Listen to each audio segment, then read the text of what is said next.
Good morning, good evening, good afternoon, wherever you are. Thanks for being here and watching this live stream. My name is Ari Dosset, or you can call me Rashid, perfectly fine. I'm your anthropologist and sociologist, and I'm back with another live stream. I want to talk about how cults become powerful.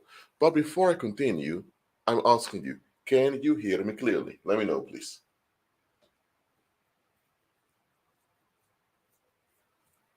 Please let me know if you can hear me clearly. Quite important.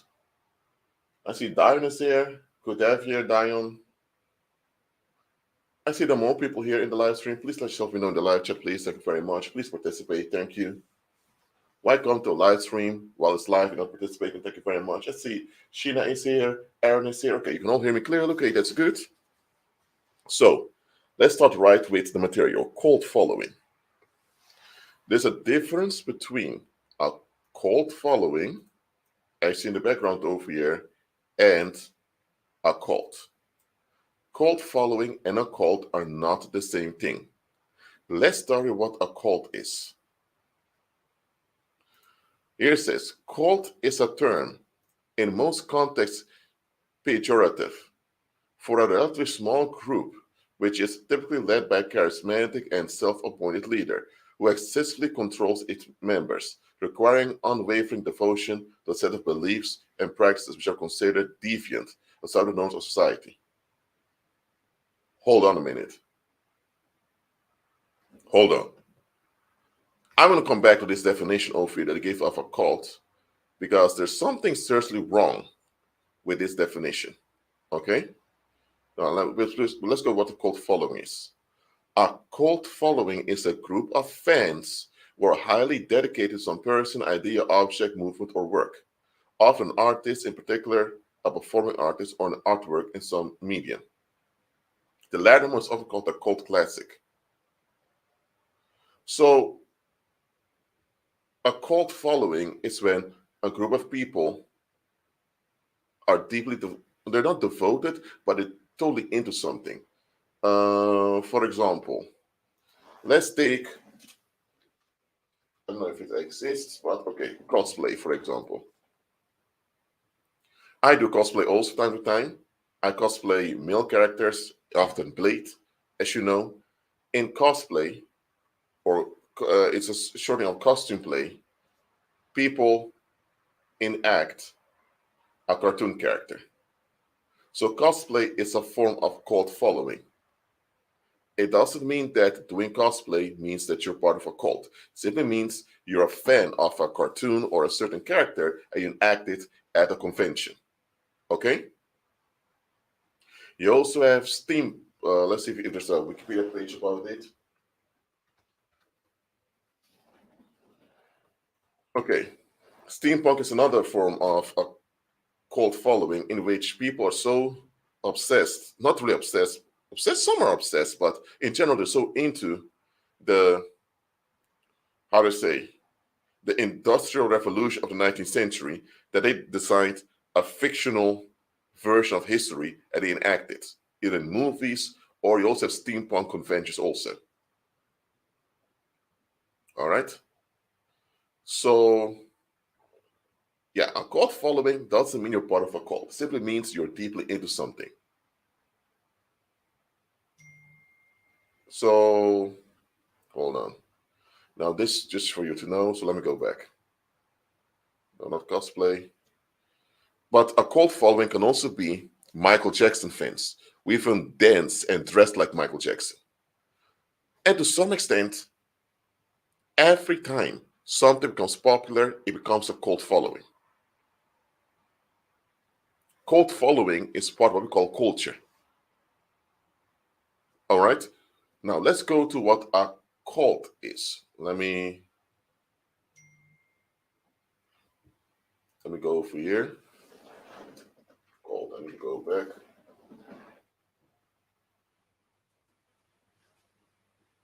Now, this is a the general definition given on Wikipedia that a lot of people agree to, but there's something wrong with this definition. I'm going to read it one more time for you.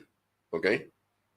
A cult is a term in most contexts pejorative for a relatively small group, which is typically led by a charismatic and self-appointed leader.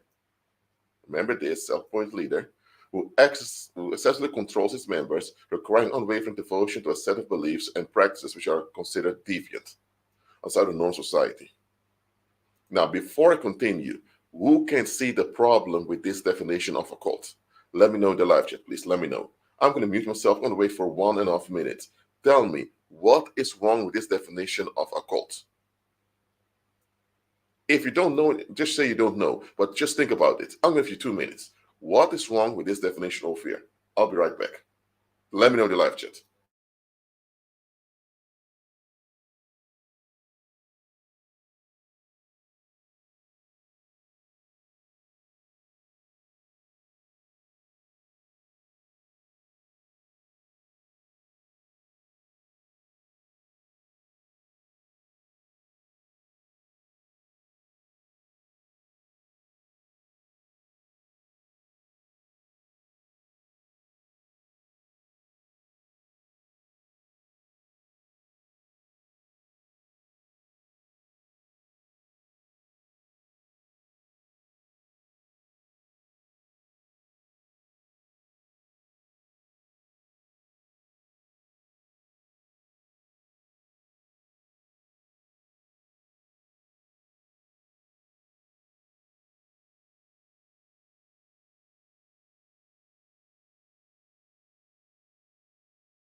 All right, I'm back.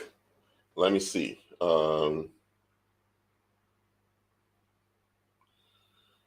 So the question was, what was wrong with this definition of a cult? Well, I'm going to decode it for you very quickly. And I'm an anthropologist. So if you need to know anything about cults, you can ask me. I'm an expert when it comes to cults over here. Here it says a cult is a term, also used as a term, for a relatively small group. Now this is wrong, because you have cults who contain millions of people. So not every cult is often a small group. Typically led by charismatic and self-appointed leaders, self-appointed. And if you're deviant outside the norms of society. Now, what I'm about to say now may sound a bit controversial, okay? But society itself is a cult. You get me? However, society is the supreme cult that the public participates in. So any other cult that kind of goes against the common norms of this supreme cult called society is considered a cult. So nobody calls society a cult. Nobody does that. They only call groups a cult who kind of goes a bit too open about it or a bit deviant from the supreme cult society. Now, so that's what I know. When you go online, you go to a dictionary to find terms, often you have to watch out because there's a lot of politics involved. You get me? So this Max Weber is a well-known sociologist. They taught us a lot about him in university. I'm not going to give university class over here, but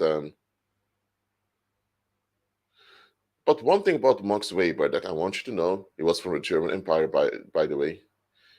He explained that charismatic leadership comes when we routinize charisma. What is charisma? Charisma is the ability to persuade people to do what you want. This is what charisma is.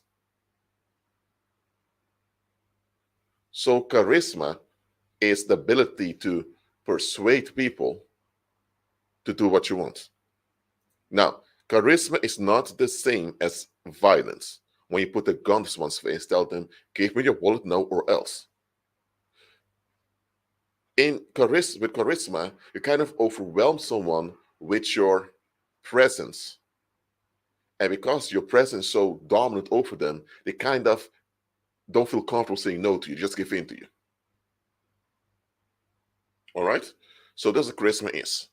And Max Weber here, the sociologist, explained that when charisma becomes a routine, that's how cults are established.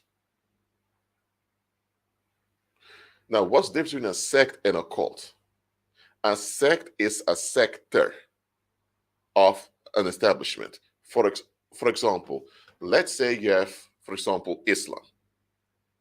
In Islam, you may have a small portion of the Mohammedans or Muslims that have kind of odd ideas that are not really in harmony with the Quran. That's called a sect. Why? Because it's still part of Islam, but it's kind of deviates from the common Islam. Same you have with any religion out there. But a sect is not only there in religion. Let's say, for example, you have the United States of America. You have this thing called American culture that Hollywood established in the 1940s, after the Second World War. In this religion, the United States is the greatest country of all that stands for freedom, 1776. So you know the whole idea, especially if you grew up in the United States of America. But let's say now you have people in the state of California that want California to be independent from the United States, want California to be its own country. They're called a sect because they're still part of U.S. culture, but they kind of want to deviate from U.S. culture. You know what I mean? So a sect is when you have a section or a sector of something established that deviates a little bit. A cult, repeat after me in the live chat what a cult is, please, because I want you to understand this. A cult is when a group of people agree to embrace an outcome without questioning it. It's a very simple explanation of what the cult is. I'm going to elaborate on it, but I want you to repeat this in the live chat. Repeat it. A cult is when a group of people agree to embrace an outcome without questioning it. Come on. Unless you're driving a car and you're in traffic, please write down your live chat, please. If you're driving a car and you're in traffic, please pay attention to the roads. Thank you very much. But if you're not on the road, wherever, please repeat after me in the live chat. I want all of you to type it in the live chat now. A cult is when a group of people agree to embrace an outcome without questioning it.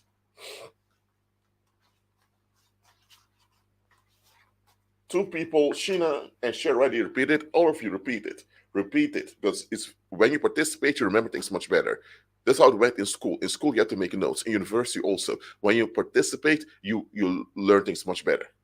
A cult is when a group of people agree to embrace an outcome without questioning it. Someone won't say, but Rashid, is that not common in society? And that's why I told you, society is a cult. In society, you are expected to agree with outcomes, and when you ask questions, they always give you vague explanations. For example, you may ask, why do we have prisons? Oh, it's to lock up people who did something wrong. But then you ask, but okay, how many prisons do we have? Oh, we have like 40, 50 prisons in this country. Okay. Can we lock up everyone who does something wrong? No. So that means that those prisons they're not really there to lock up people that do wrong. Because there's certain wrongs we agree to that's wrong, that we prosecute, certain wrongs we don't. So what makes certain wrongs worthy to lock someone up and others don't? Once you go deeper and deeper, you realize very quickly something's off here. So a lot of people stay with the superficial explanation. Prisons are there to lock people up who did something wrong. You know what I mean? And because this is the explanation they get when they're children, they get it in school and also in church, they agree to it. So people agree prisons exist to keep bad people that harm us inside. It's easy to just believe this and agree to it. But in reality, you realize, hold on a minute, How come then there are many people released from prison for crimes they did not commit? How come the court system did such a lousy job? And then you ask yourself, well, hold on a minute. If the capacity of prisons are limited, that means we can't lock up everyone who does harm to the community. That means certain harms are agreed upon. When you look at it closer, you realize there's more going on over here. But most people don't want to look any closer. They do not want to look any closer. Just embrace the superficial explanation. Prisons are there to lock people up that do wrong. If you ask someone, what's the difference between kidnapping someone and arresting someone? In both cases, you send a group of people, often men, with physical force to take someone off the streets or away from their house. Well, hold on a minute, aren't drug cartels doing the same thing, or criminals kidnapping people? Why is it called kidnapping when common people do it, but when so-called government officials do it, now it's called arresting someone?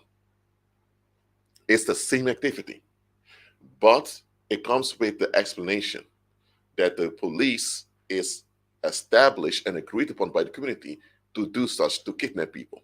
But because they are established to do it, we don't call it kidnapping, we call it arresting someone. For example, let's say you have criminals that break into a house and take away stuff from someone. We'd call it theft. I would say this wrong.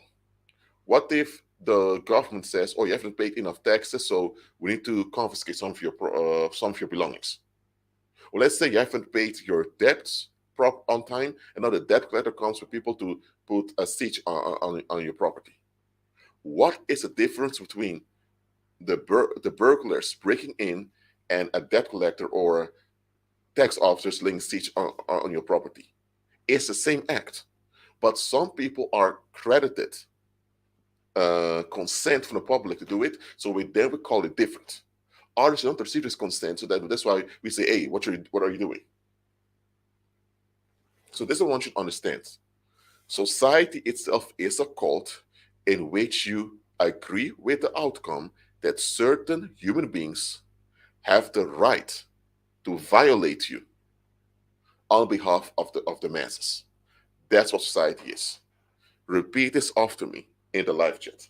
Right in the live chat, unless you're on the road driving, of course. Repeat this. Society is a cult in which you agree that certain human beings have the right to violate you to please the masses. Write this down in the live chat. It's very important. Society is a cult in which you agree that certain human beings have the right to violate you on behalf of the masses. I want all of you to repeat this in the live chat right now. It's very important. As a matter of fact, I'm going to go on mute for a minute, just 1 minute to give you all time to type it out and repeat it. I'm going to repeat it. I'm going to go for a minute. Society is a cult in which you agree that certain human beings have a right to violate you on behalf of the masses.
All right, I'm back.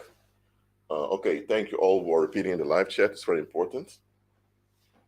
So, as I mentioned before, society is the supreme cult in an area that people adhere to.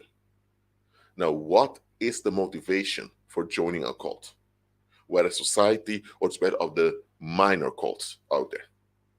There is one reason why people join cults. I don't care what other motive they have. Whether it's they want to belong somewhere, or that they feel lonely, or they want a lot of sexual intercourse, and think by joining this cult and I can participate in orgies, all that are superficial motives. There is one,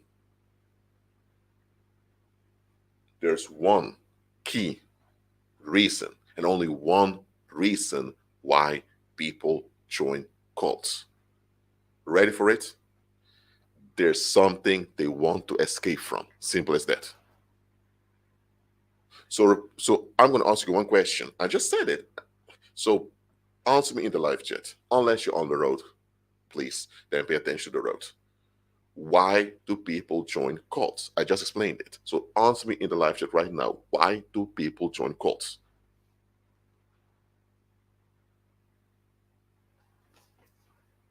I'm going to wait for 1 minute again. See if you catched it already.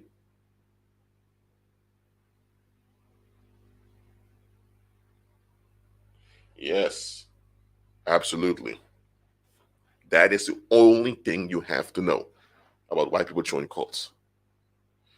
And there is this Netflix documentary. Hold on, let me stop the screen sharing. Let me see if I can show it to you.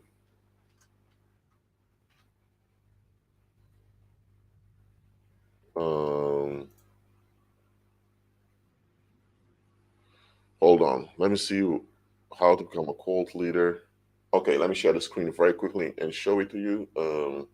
I'm not going to show the documentary. I don't mean that, but hold on. You can look this up for yourself. You go to Netflix called "How to Become a Cult Leader," and yeah, as you see, I have Netflix. I don't support all the Netflix. There's some doctors on here that are quite questionable. Guests, improper behavior towards minors. Let me keep it like that. So I'm not really that a fan of Netflix, but it's a for documentaries. That's why I subscribe to it. Just so you know, this documentary, How to Become a Cult Leader. And let me stop the screen sharing. In this documentary, it has several episodes you can go through. They talk about starting a cult like it's a business. They teach you, so-called teach you how to start a cult. Each episode is about one step on how to start a cult. And use examples of, for example, Charles Manson.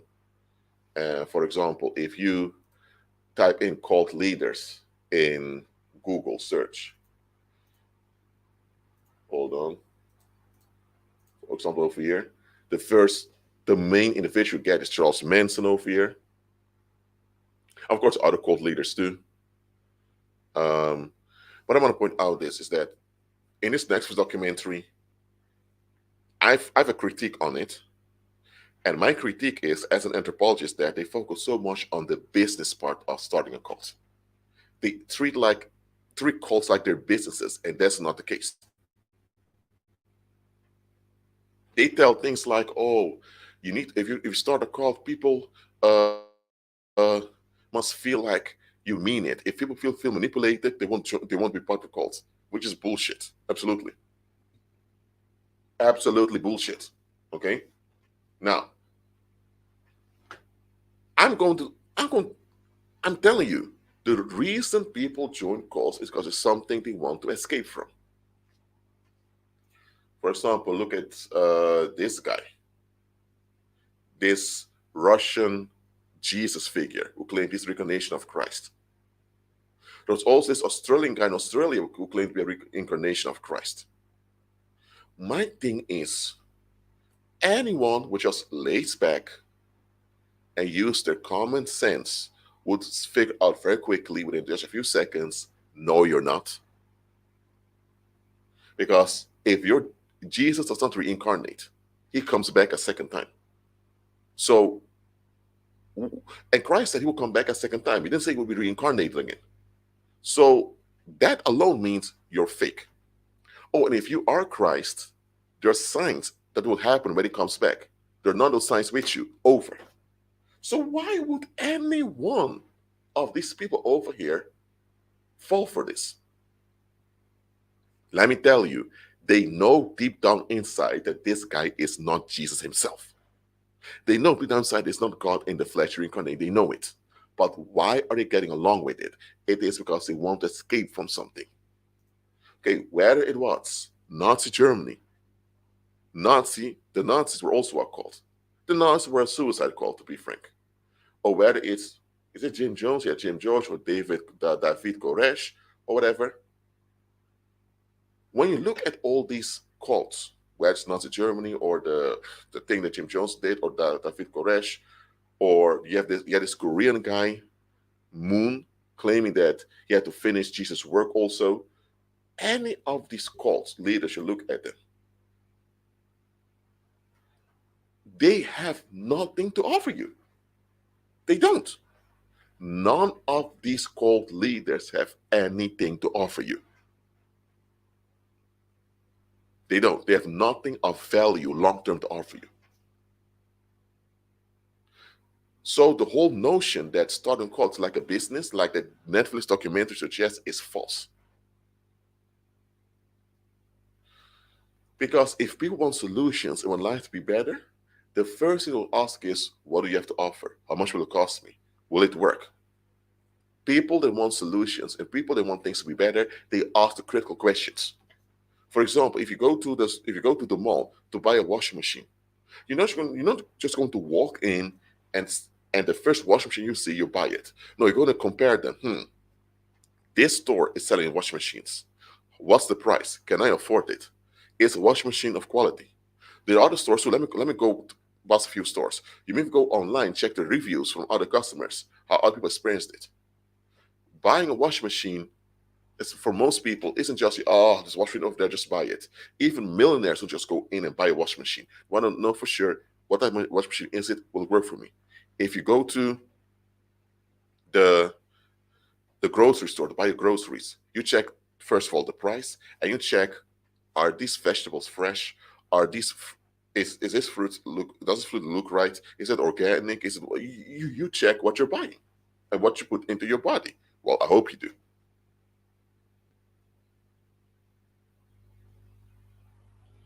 So in daily life, people tend to act at least with basic intellect when it comes to, for example, going to a grocery store or uh, buying a washing machine.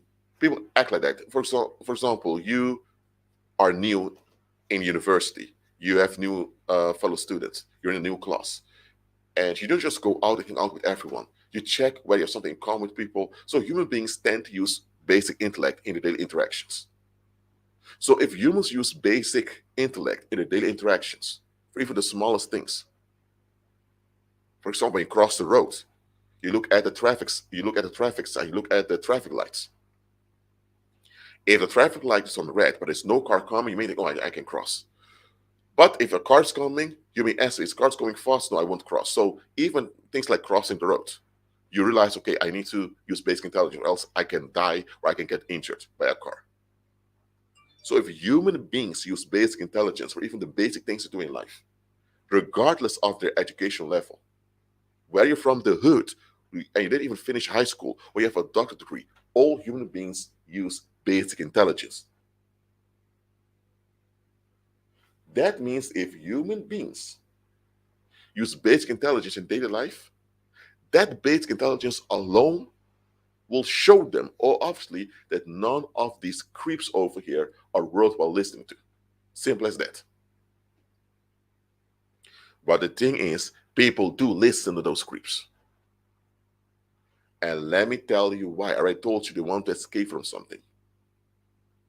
Simple as that. Let's look at Charles Manson, for example, a very famous cult leader. Why did people fall for this short guy over here? Why? It's quite simple. In the 1970s, to some extent also the 1980s, but in the late 1960s, 1970s, in that era, so let's say the 1960s, 1970s, those decades, let's take those 2 decades, 1960s and 1970s. In the 1980s, kind of became a bit different, but anyway, 1960s and 1970s, in those 2 decades, there was a lot of unrest in the United States of America. Think about the Vietnam War, a war that most of the public did not agree with. Even many of the soldiers that went to that war thought, what are we doing here? There was also this whole fight against quote unquote communism going on, against the Soviet Union. You also had a lot of young people being upset with the norms and values that the parents gave to them through society. So there was a lot of discontent amongst young people. And human beings, we have this innate need to belong, which is natural. Just like we have the innate need to have water for our bodies, food for our bodies, and to sleep, we have physical in the same way we have a soul need to belong. But we don't just want to belong to just anything. We are selected what we belong to. For example, if you are from Korea and someone wants association with the Japanese based on the fact of the colonial history of Japan, where Japan occupied Korea and the horrible things Japan did over there, you may say, don't do you associate me with Japan? You know what I mean? So because it's a bit uncomfortable, or maybe there's a group in society, like some of the neo Nazis, who are sharing similar opinions as you, not when it comes to the neo-Nazi stuff, but just because they have this neo-Nazi association, don't associate me with them. So human beings are selective to what they want to belong to. We have to belong to some group, but we select what we belong to, rightfully so. So it's simple. We have the need to belong. And in the 1960s and 1970s, there was a crisis in what to belong to. What was American culture? American culture did not exist before the end of the Second World War. It was after the end of the Second World War that Hollywood generated this thing called American culture. And this artificial dialect of American English became dominant. Before that, you had migrants all over the world coming to this thing called the United States, and they all brought their culture with them. You had the Italians bringing their culture, you had the Hispanics keeping their culture down there, which was mainly Catholic. You had the Irish people having their little Irish thing going on. So there was no such thing as one American culture. So the invention of American culture faced a crisis within just one generation already. So during this time, a lot of scam artists and con artists like this Charles Manson realized, this is my opportunity to gain a following. So the young people want to escape the cultural crisis of the United States. They don't want to deal with it. And it's this escapism that makes them perceive Charles Manson as someone stable and someone important. You follow me now? So, just using Charles Manson example, Charles Manson's following only succeeded because the young people, especially young women, they don't want to deal with the cultural crisis of the country. Is this clear to you? Let me know in the live chat.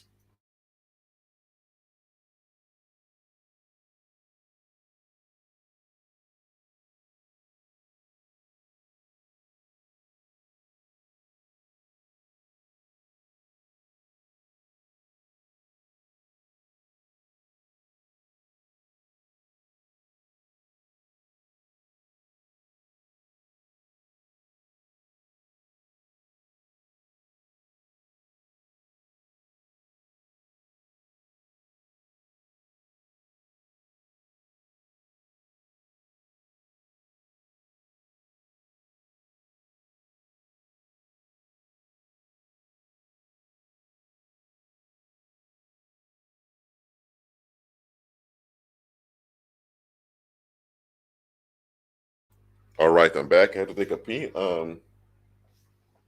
So now let's look another cult leader as an example. This moon figure. Hold on. Let's stop the screen sharing for now.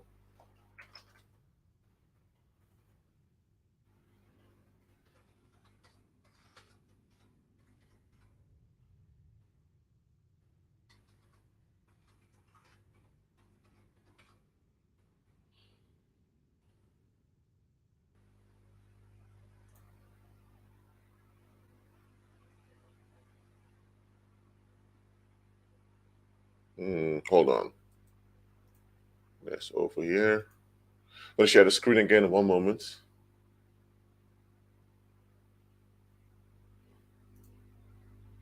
Share screen.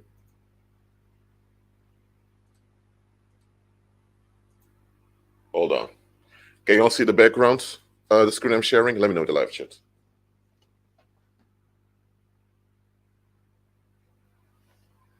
All right. Who's this? First of all, before I continue, how many of you heard of the Moonies? You have heard of the Moonies cult? Well, I'm going to talk about it, and here's what begins. Sun Myung Moon was born Moon Young Myung. He already passed away, but he claimed to be a Messiah figure that had to finish the work of Christ. You know what I mean? And, well, he was born in 1920 when Korea was under Japanese occupation. He died in what they call South Korea, or the Republic of Korea, on the 3rd of September 2012, age 92. So he lived a long time. He married twice. He had a wedlock twice. You can see over here. He married around the same time. First wedlock was around the same time Korea was liberated from Japanese rule. And he has over 16 children, many children also. He made high demands to his followers. His followers called the Moonies. And he had relationships with many political figures, including US presidents, all of that. He even met with a quote-unquote North Korean leader. And so he was quite a political figure also. But there's one thing that's off about this guy from the start. Apart from the fact that he is not the successor of Christ, which is quite obvious, the number one thing that's off with this guy is that he grew up when his homeland was occupied by Japan, and while he grew up, there was this discontent in the Korean population because they were occupied by the Japanese. At some point, in his younger years, in his 20s, his country becomes liberated from Japanese rule. Okay? He got his education also at Waseda University, which is a Japanese institution also. So this guy understood that there was discontent in his own people. Simple as that. Now, what this guy realized was that his homeland, Korea, was not esteemed that well in the world. And as someone who studied history, and by the way, for my sociology master at the University of Rotterdam, I research how blacks are perceived in Japanese and Korean society. I study them both throughout the colonial era till now. You can read my master thesis online if you want. But apart from that, one thing I have to point out is that Korea, for the past 500 years, since it became an independent nation, it was not esteemed that well in the world. There are even some maps from the 16th and 17th, 18th century portraying Korea as part of China, even though it was a separate country. And also, Korea had an isolationist policy that they kept a lot of foreigners out as much as possible. They mainly dealt with Japan and with the Chinese Empire, and to less extent with some of the Southeast Asian nations. In the late 19th century, when Korea wanted to play a role on the world stage, it was kind of looked down upon. And France and Russia both had colonial ambitions to colonize Korea. But then Japan did it. That ended. So in the 1940s, after the end of the Second World War, when the Japanese Empire crashed, not only did the Korean people have to go through this trauma of being colonized and also the trauma of the Second World War, but there was also this discontent of not being recognized worldwide as a nation that deserves recognition. During Japanese occupation, there were many Korean movements. They even traveled to Washington, D.C. to urge the United States to intervene. They didn't do it. So the Korean population now, they had this, I would say, collective rejection to deal with. Because if your country is not actually treated as a country for the rest of the world, they first tried to colonize you, then they allowed Japan to take you over, and now that even though Japan went too far, they didn't intervene, and now that you're independent again, what do you want? You want to make sure you have an important role on the world stage now. And you also had this conflict between the northern province of Korea, where most of the people lived, which clinged more onto China, and the south of Korea, which was more a bit modernized towards Japan and the United States. And this man came from the north, where he had this lenience towards China. This man understood that the financial future of the country would be in the south. Because there were a lot of migrants moved to the south to find work. So this man realized, you know what? For me to get trigger this rejection that my people feel. And once I trigger this, then they'll see me as a way out. And that is how he managed to get his gathering.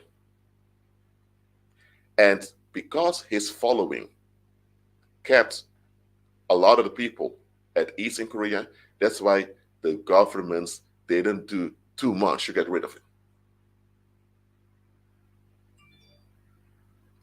So, do you understand me now? I've used this guy and his Moonies cult as an example to you. The public wanted to escape facing the rejection they faced by the world in general. And this guy actually was telling them, listen, the world doesn't see Korea as something important. Remember, we were under pressure of China first, while we were independent. Then France tried to colonize us. Then Russia. Then Japan took us over. And now we're independent. Now you have this conflict in the north and in the south. So you know what? The world doesn't see us as important. You know what? We are important. So it is to divert away from the mistreatment of the rest of the world. This is why this guy became popular.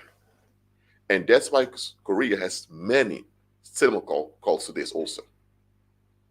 You also have this God the Mother cult, which is similar to the Kemetic religion of ancient Egypt. In the Kemetic religion, the religion of ancient Egypt, they worship the vagina of the black woman. In this God the Mother cult from Korea, they worshipped the same but of the Korean woman. You know what I mean? So they're kind of imitating ancient Egypt here. But these cults only become important because it's something people are escaping from, something they're not facing. So I use two examples. One of what's the guy's name again? Charles Manson. Was it Charles Manson? Yeah. One this other guy from the United States and this guy from Korea. So it doesn't matter the ethnicity. Any cult out there has one basis. People want to escape from something. And you trigger this escapism they have inside of them. And that's how you gain a leverage over the people. And once people are part of your cult, they will justify almost anything you do. Why? Because them joining your cult is an investment. And human beings do not want to admit their investment was wrong. They don't. It's very painful and quite mentally humiliating to admit that your investment was wrong. For example, let's say you go on Amazon to buy, let's say, a new a new stove. You buy the stove and the stove never comes back. In this case, you'll be upset because you think, hey, Amazon, what the heck did you do with my order? But let's say now you went to buy a stove from a different website because it was a bit unknown and the stove was the price was a bit cheaper. If now you find out that the website was fake, now to admit that, it would have been better just go to a regular store out there to buy your stove or to go to a well-established place like Amazon. It's quite painful. So you blaming the scammers. Of course, scammers are to blame. By the other hand, you notice the price was a bit cheap for a stove. Why didn't you notice that was a red flag?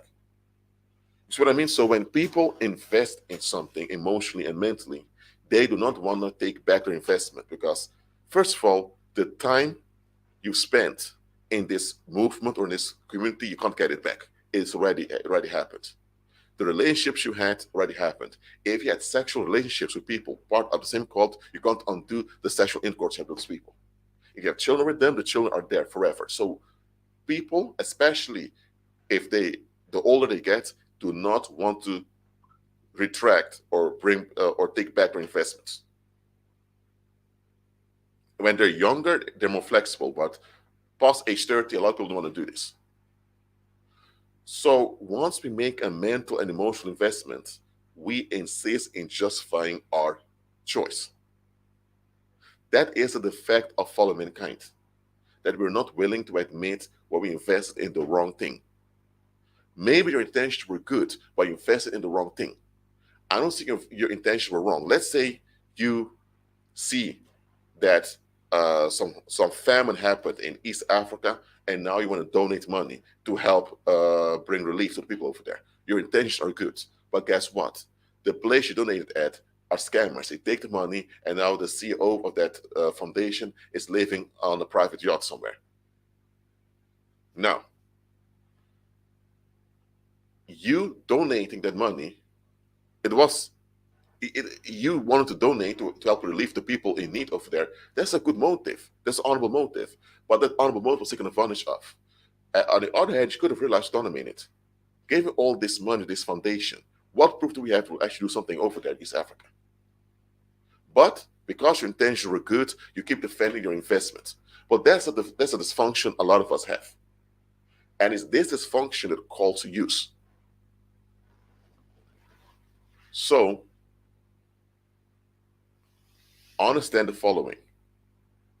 A cult, where is the supreme cult called society, which the Bible calls the world, where is those minor cults out there, they all rely on you escaping. A human being that's realistic and is willing to face the painful facts, it's very hard for them to be trapped in a cult. Very hard. Because they self-reflect, they admit they're wrong, and they admit they need to learn. A human being like that is extremely difficult to trick them into a cult. It's almost impossible. Why? Because they're not into escaping.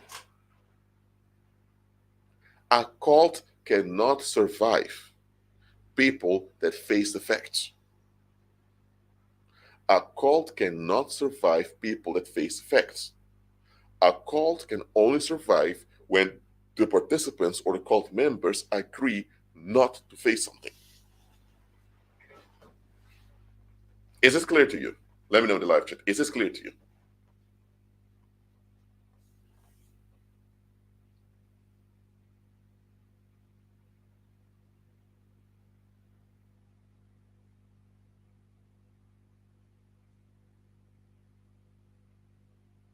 So understand this.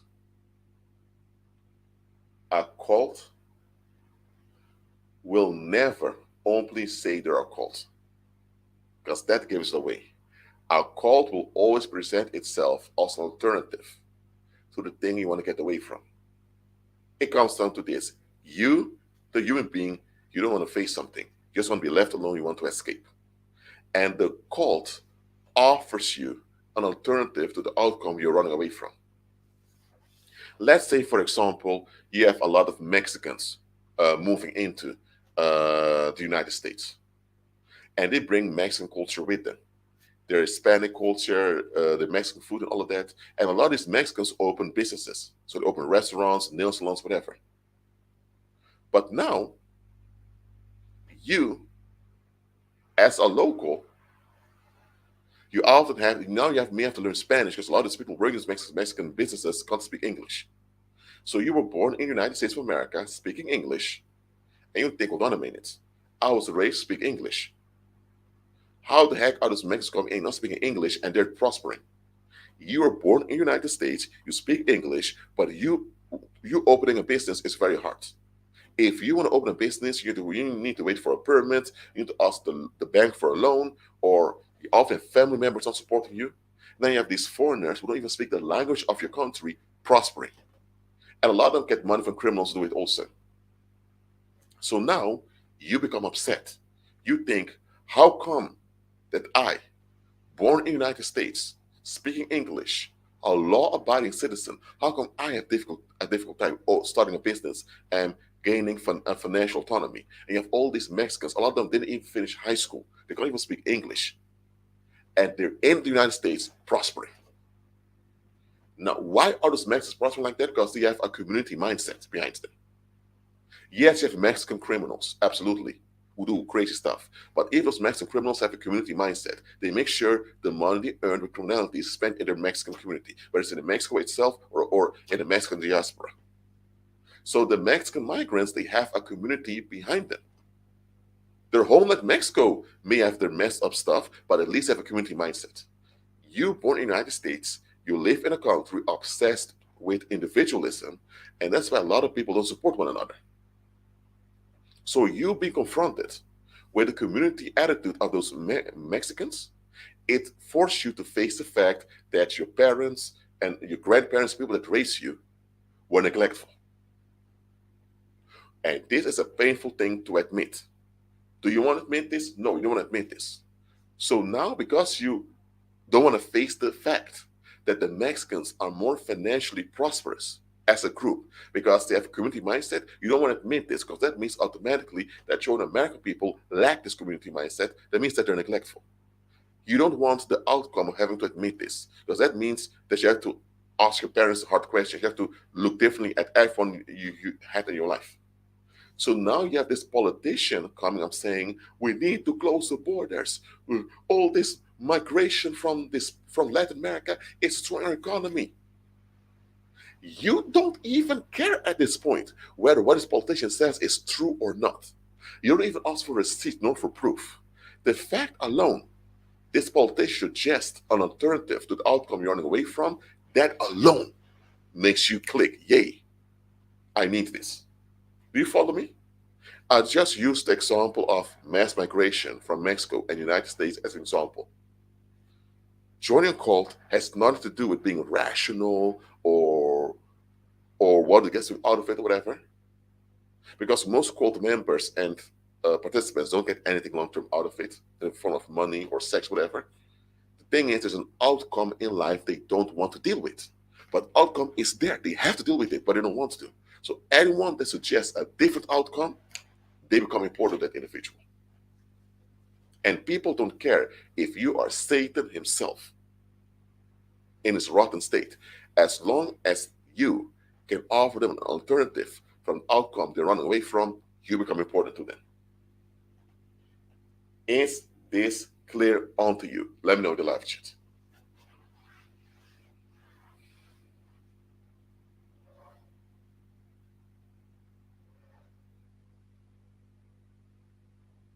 So, when it comes to a cult, ask one question. What are people escaping from? Just one question you need to ask when it comes to cults. What are people escaping from? Again, Americans who don't want to admit how socially neglectful the American people are, they will be triggered to be part of, let's say, Make America Great Again, that cult that was formed around Donald Trump. And by the way, there are people building shrines and praying to Donald Trump right now, like he's a god. Now, most of his followers don't go that far, but the whole reason why Trump became so popular, people began to venerate him, is because they didn't want to face the neglect of their own people, which made America backwards. America, the United States of America, is in a backward state it is because of the population that's backwards. And a lot of Americans don't want to face this, want to keep blaming the Hispanic migrants, or want to blame illegal migration, or want to blame North Korea or the Russians, whatever. Instead of coming together and admit, you know what, we as American people, we are the problem. We need to improve. They don't want this outcome having to admit this about themselves. So when Donald Trump came up with his "Make America Great Again," with his alternative outcome, that was all the people wanted to hear. Immediately, Donald Trump became this God figure to them. So ask yourself the following question always when you're dealing with the cults. What are people escaping from? And again, a cult following is a simple term for people being so into a subject. If you're into, for example, R&B, even dressed like an R&B artist, that doesn't mean you're part of a cult. Okay? So it means you're deeply into R&B. If you are deeply into, let's say, medieval literature, it doesn't mean you're part of some medieval cult. It simply means you're deeply into something. Being deeply into something doesn't mean you're part of a cult. It means you're deeply into something. Together, people who do similar thing. It becomes a cult when the activity takes the place of God in your life because you're not willing to face whatever you need to face in there and now. Any cult out there is something they do not want to admit about the present. There's a present outcome they don't want to deal with. Or there's a potential outcome that's come they don't want to deal with, so they want an alternative. And again, because people are so emotional about escaping, they don't care anymore who offers them the alternative. It can be Satan himself in his ugly shape, or it can be some businessman in a business suit, or it can be some sex offender who was just released from prison. It doesn't matter. The more urgent people are in escaping, the more desperate they are for someone to dominate them. Here's the psychology. If you're not willing to deal with the present outcome in a constructive way, that means you are escaping. That means eventually you become toxic. You become toxic because you are fighting against reality, not willing to be constructive. And that means eventually you want to be dominated by someone else so that someone else can take the load of what you're escaping from. Simple as that. So anyone that joins a cult wants to be dominated. That's why cult leaders often get away with sexually aggressive behavior on their cult members or their participants. Why? Because when worldly people insist on escaping and they're desperate about escaping, anyone that suggests an alternative outcome becomes relevant onto them. And because they're so desperate that this alternative is offered them, they'll surrender themselves completely to one offering alternative. And they even want the alternative to take them over, so they don't have to deal with anything. So people that join cults, by default, they want to be dominated. Simple as that.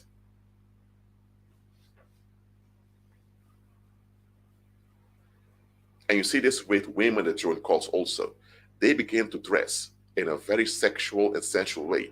Anytime they go to that church that's part of the cult, or go to a business meeting part of the cult. Why?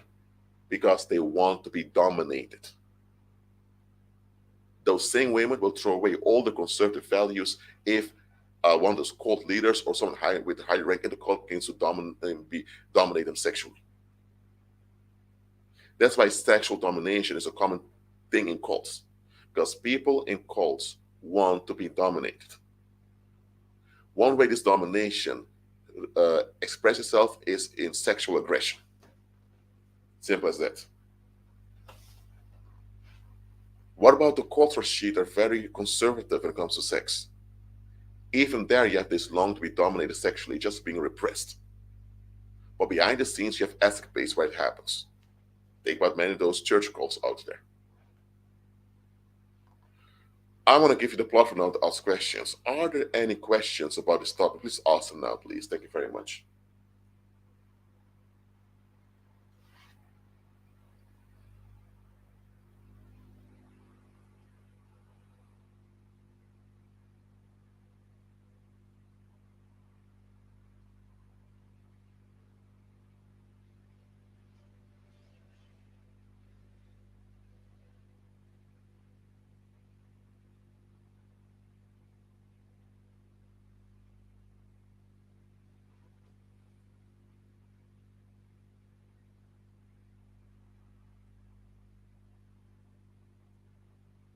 Any questions? Let me know, please.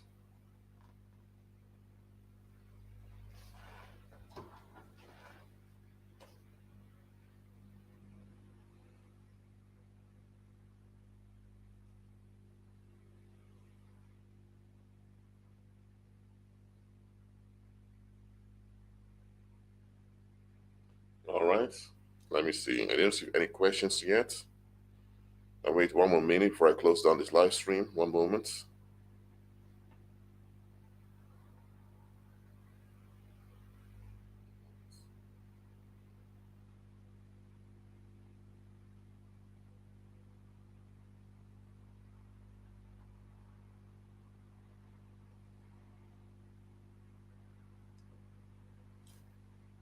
All right.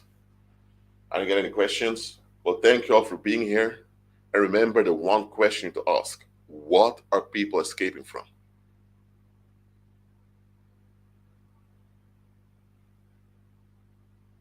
Well, okay, Dantine. Okay, I have two questions over here. Okay, hold on. Let me go. Your thought on sport clubs, occult. Okay, if you like to work out, just work out. Okay, if you can go to the gym to work out, you go out to the gym to work out. Nothing wrong with that. Even if you're often in the gym, as long as you don't overdo it and hurt your human body, I'm fine with you working out that often. As long as you're not working out, just escape dealing with life in here and now. Because the moment you're motivated to go to the gym only to escape, from that point on, you have developed a cult mentality. And it's just a matter of time before you join a sport cult.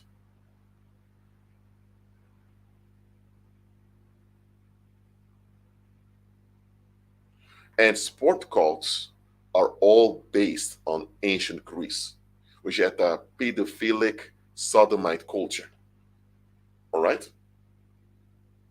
You see today also some of these gyms that going to the gym is their lifestyle. And besides a lifestyle, they look up to those personal trainers as a god. So just watch out with it. Okay? Okay. The church, Nadine had said about church are cults.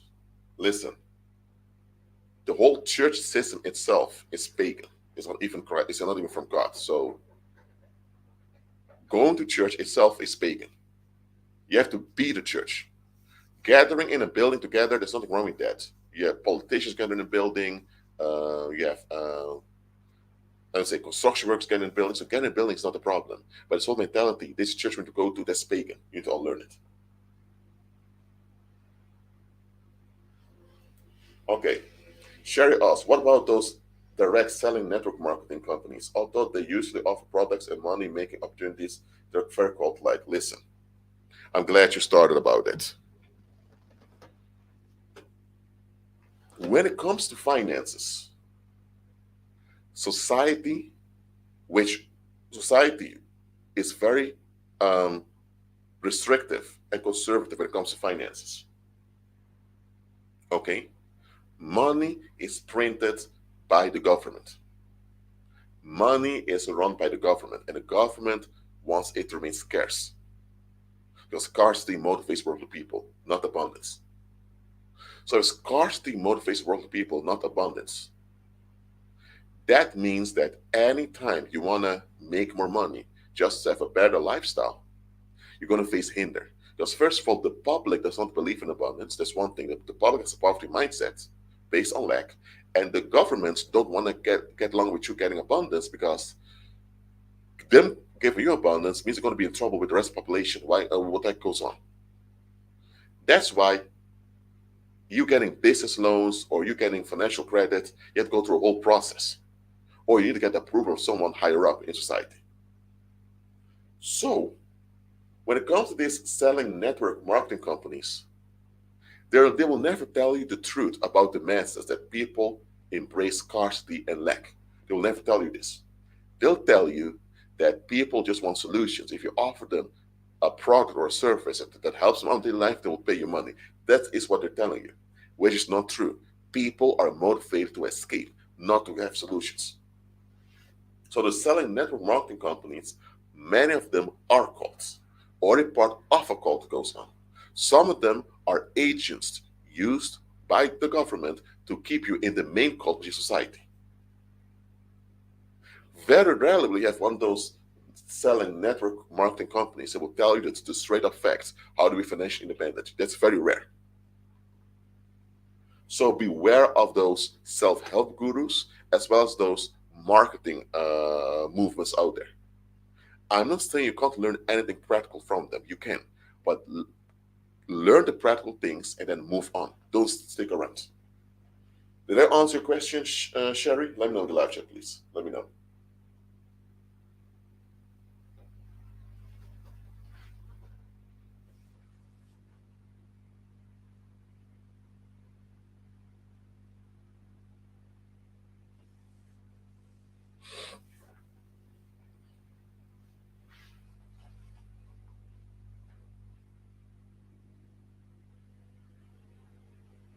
All right.